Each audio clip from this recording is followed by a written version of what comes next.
ইহুদিদের গডফাদার, ও মুসলিম নামধারী একজন মুনাফিক, ও সৌদি আরবের মতো একটা দেশ। ভাই একবারও কি ভাবছেন আপনার এই কাজগুলি করাতে 50 লক্ষ বাংলাদেশি সেই জায়গায় তাদের উপরে কি এফেক্ট পড়তেছে?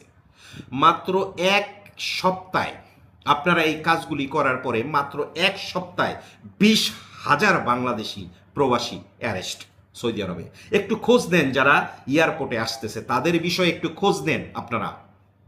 তাদের ভিসা আছে, আকামা আছে, তারপরও তাদের উপরে উল্টাপাল্টা মামলা দিয়ে তাদেরকে দেশে পাঠিয়ে দিতেছে।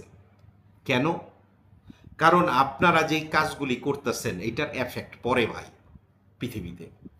সৌদি প্যালেস্তিনে সাপোর্ট করুক চাই না করুক সেইটা তাদের অভ্যন্তরীণ ব্যাপার। 50 লক্ষ বাংলাদেশি সৌদি আরবে কাজ করে, এটা কি একবারও আপনারা চিন্তা করেন? কিভাবে করবেন? আপনাদের পেট তো ভরা ভাই, মায়ের হোটেলে খান, বাবার হোটেলে ঘুমান। আপনি যদি বিদেশ আসতেন, যে মালয়েশিয়ার মতো দেশে কিংবা মিডল ইস্টের কোনো দেশে, তাইলে আপনি বুঝতেন। আপনার বাবা যদি একটা বাড়ি বিক্রি করে আপনার বিদেশ পাঠাইতো, তাইলে আপনি বুঝতেন। আপনার বাবা যদি ব্যাংক থেকে 2 লক্ষ 3 লক্ষ টাকা লোন নিয়ে আপনারা পাঠাইতো, তাইলে আপনি বুঝতেন। আপনি কিভাবে বুঝবেন?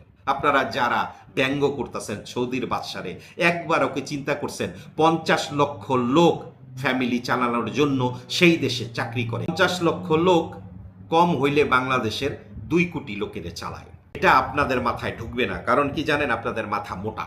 সৌদি আরবে গিয়ে একটু খবর নেন আপনাদের এগুলি করার পরের থেকে তারা কি পরিস্থিতিতে আছে, যারা সৌদিতে আছে। কাজী এই ধরনের আচরণ করার আগে 10 বার চিন্তা করেন, সেইটা তাদের দেশের অভ্যন্তরীণ ব্যাপার।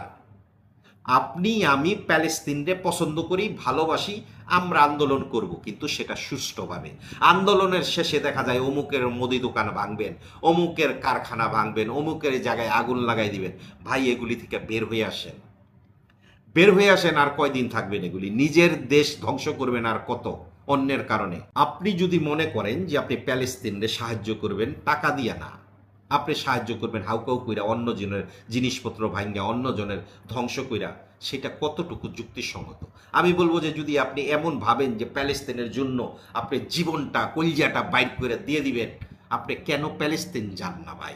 মার্চ ফর গাজা যে আন্দোলনের ডাক দেওয়া হয়েছিল, আপনাদের যদি একটু বলি, যে সেই আন্দোলনের যে সব থেকে সম্মুখে ছিল, তার চোখে র্যাভেনের সানগ্লাস ছিল।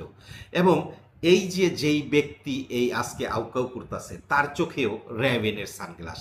র্যাভেনের সানগ্লাসটা কিন্তু পৃথিবীর অনেক মুসলিম দেশ থেকে তাদেরকে বয়কট করতে বলা হয়েছে, কারণ র্যাভেন যেই কোম্পানির, সেই কোম্পানির বড় ধরনের একটা বিনিয়োগ ইসরায়েলে করছে।